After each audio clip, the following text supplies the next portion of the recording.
نحمدہ ونصلی ونسلم علی رسولہ الکریم اما بعد فاعوذ باللہ من الشیطان الرجیم بسم اللہ الرحمن الرحیم۔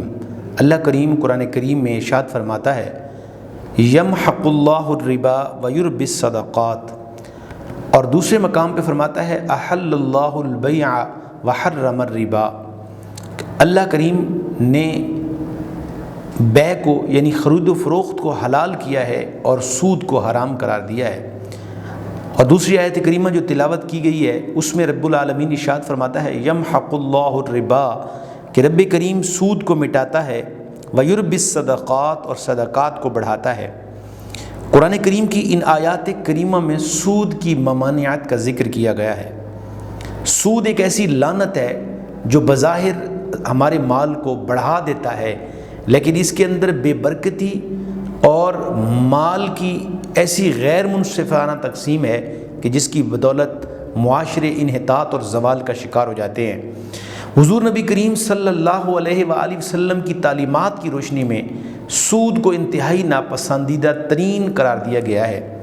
قرآن کریم میں جہاں اللہ تبارک و تعالی نے سود کا ذکر کیا، وہاں شراب کا، وہاں جوئے کا، زنا کا اور بدترین گناہ کبیرہ کا جہاں ذکر کیا، وہاں پہ سود کا بھی ذکر کیا، اور ایسی سخت وعیدات سود کے متعلق سنائی گئی ہیں کہ انسان کا دل پڑھ کر سن کر کانپ جاتا ہے۔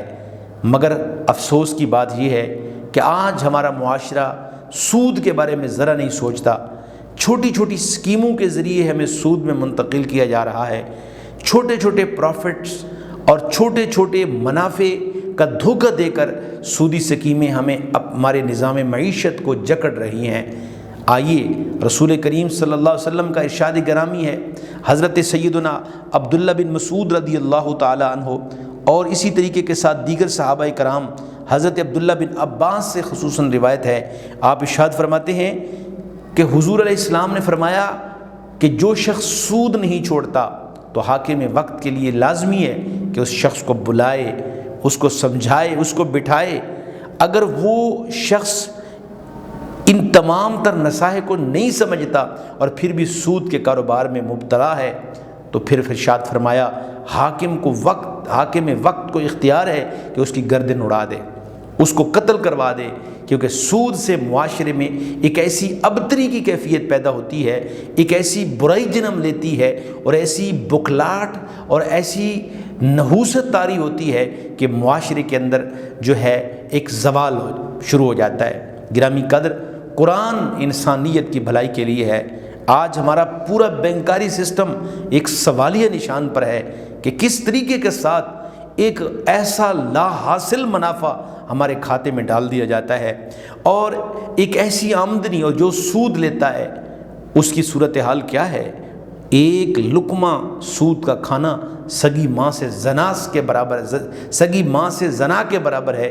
اتنا بدترین گناہ ہونے کے باوجود بھی آج ہم مختلف بینکوں کے ذریعے، مختلف اسکیموں کے ذریعے، مختلف لاٹریوں کے ذریعے اور مختلف دھوکہ دہی جو اسکیمز ہیں ان کے ذریعے ہم سود میں مبتلا ہوتے جا رہے ہیں۔